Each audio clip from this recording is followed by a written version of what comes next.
ఒక చిన్న గ్రామం. అక్కడ రామచంద్రయ్య అనే రైతుండేవాడు. అతనికి భార్య సీతమ్మ, ఇద్దరు కొడుకులు.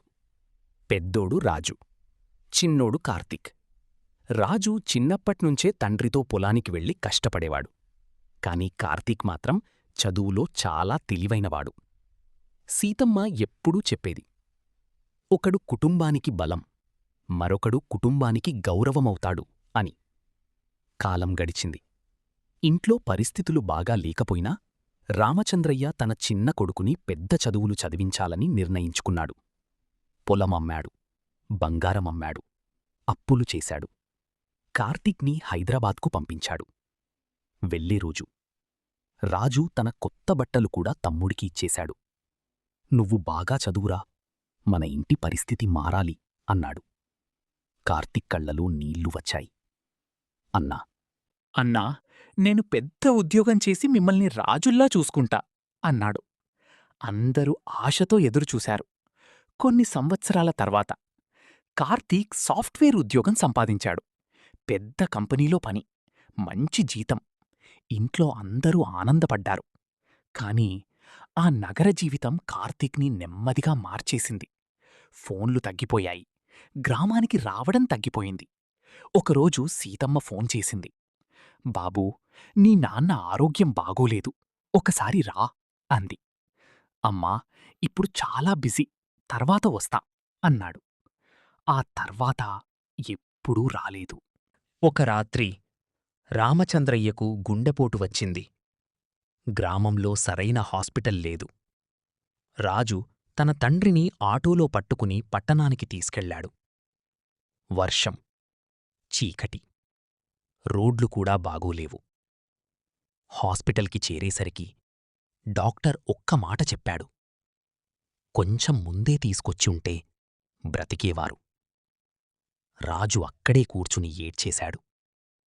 సీతమ్మ గుండె ముక్కలైంది. కార్తిక్కి ఫోన్ చేశారు.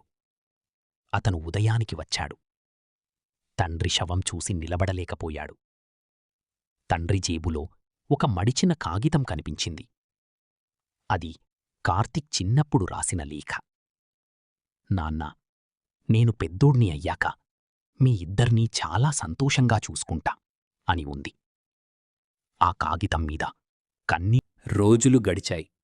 సీతమ్మ పూర్తిగా మౌనంగా మారిపోయింది. ఒకరోజు ఆమె రాజును పిలిచింది. నాకో కోరిక ఉంది బాబూ అంది. ఏంటమ్మా? నేను చనిపోయేలోపు ఒక్కసారి మన ఇంట్లో అందరం కలిసి నవ్వుతూ భోజనం చెయ్యాలి. రాజు వెంటనే కార్తీక్కి ఫోన్ చేశాడు. ఈసారి కార్తీక్ వెంటనే వచ్చాడు. ఇంట్లో చాలా రోజుల తర్వాత అందరూ కలిసి కూర్చున్నారు. సీతమ్మ తన చేతులతో వడ్డించింది. కార్తీక్ తింటూ ఉండగా ఆమె అతని తల నిమిరింది. చిన్నప్పుడు కూడా ఇలా తినేవాడివి బాబూ అంది. కార్తీక్ ఆపుకోలేక ఏడ్చేశాడు. అమ్మా, నన్ను క్షమించు అన్నాడు. సీతమ్మ నవ్వింది.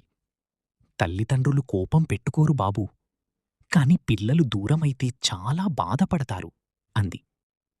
ఆ రాత్రి చాలా రోజుల తర్వాత ఆ నవ్వులు వినిపించాయి. కాని ఉదయం సీతమ్మ లేవలేదు. ఆమె ప్రశాంతంగా చనిపోయింది. ముఖంపై చిన్న నవ్వు. ఆమె చివరి కోరిక నెరవేరింది. కొన్ని నెలల తర్వాత కార్తీక్ హైదరాబాదు ఉద్యోగం వదిలేశాడు. గ్రామానికి వచ్చాడు. తండ్రి పొలాన్ని మళ్లీ సాగు చేయడం మొదలుపెట్టాడు. గ్రామంలోని పేద పిల్లలకు ఉచితంగా కంప్యూటర్ క్లాసులు చెప్పడం మొదలుపెట్టాడు.